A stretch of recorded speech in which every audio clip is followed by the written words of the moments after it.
A lot of people don't understand what counterparty risk is, but it's really simple. If you and I make an agreement, if you don't hold up your end or I don't hold up my end, then that's counterparty risk. Whereas with gold, there is no counterparty risk because you hold it and own it. It's not a contract.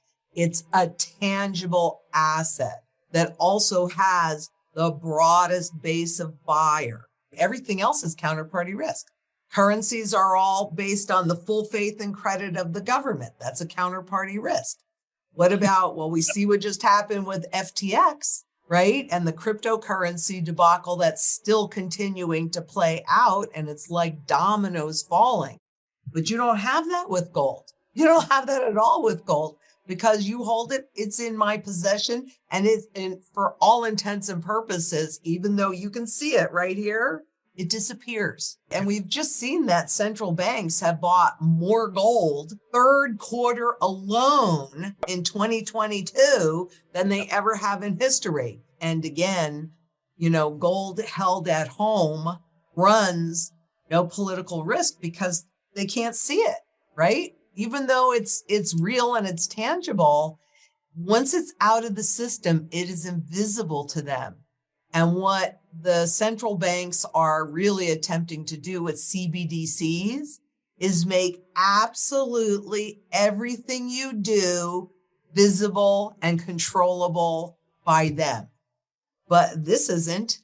And that's why they're accumulating it, because they want to stay in power, but they're not going to tell you about it. They're going to do what they can by pushing down the price so that you think, oh, well, gold isn't really, even though it really did outperform pretty much everything last year. But still, why would you want it? No, you don't want it. So, but yeah, gold held at home, it's invisible to them. They can't control it. They can only control through perception management how you think about it. But once you know the truth, they've lost you, like they've lost me. They can say anything you want. I know the truth, and I hold it in my vault. The spot market is a contract, right? So they can create a whole bunch of gold that does not nor ever will exist. So in the short term, anything is possible. If the spot markets, whether they're gold or silver, actually reflected the true deficit for gold or silver, the prices, if it was a true free market, would be a lot higher. So, and again, a rising gold price is an indication of a failing currency. Governments and central banks do not want you or I to know that the currency is failing. And the other piece that I would like to kind of throw in here, and that is we all work. I mean, the reason why we have money to begin with is so that a society can specialize. And you have a farmer, you have a baker, you have a lawyer, etc. And so they needed a tool to make sure that you're always fairly paid for your labor. And that's why gold became the primary currency metal, because it's the only one that actually does it.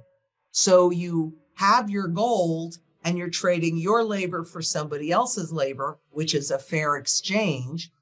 But no matter when you use it, you will always be fairly paid for your labor, although not with the spot market. And by the way, the CBDCs, recently, I don't know when they changed this, but I could tell you I was very troubled when I saw it.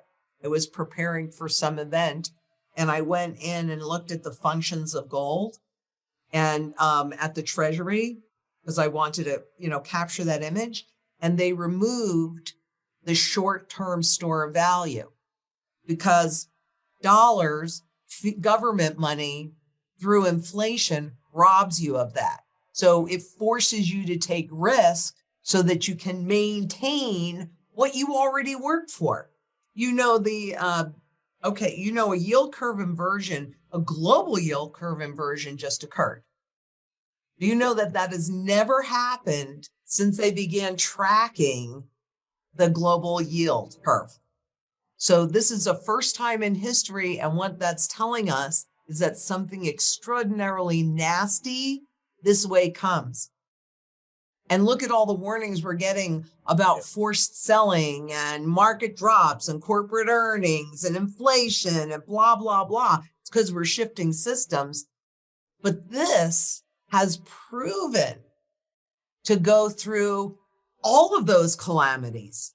It's a key component of dynastic wealth, which is wealth that lasts in families at least 300 years. And we are in for it huge in 2023.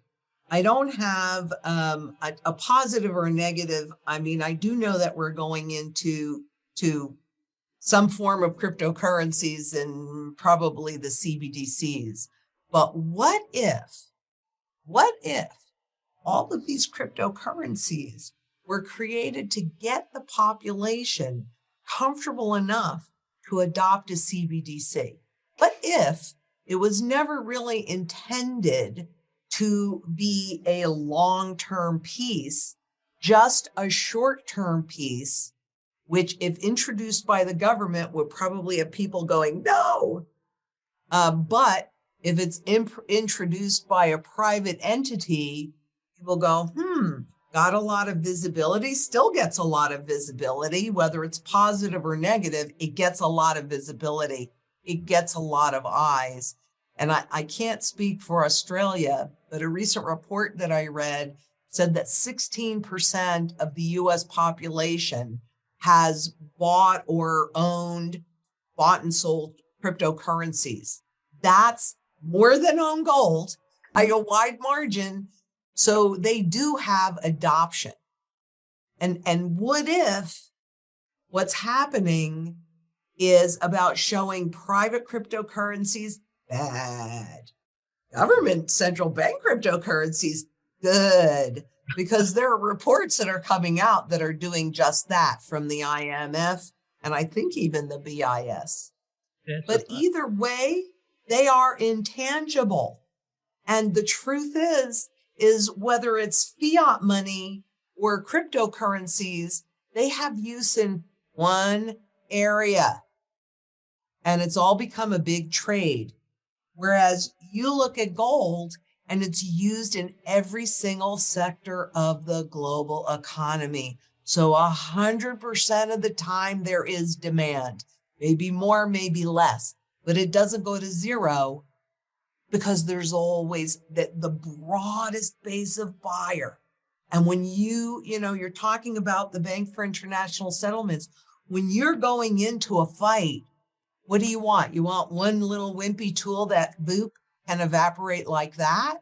Or do you want an arsenal? This is an arsenal in a teeny weeny package.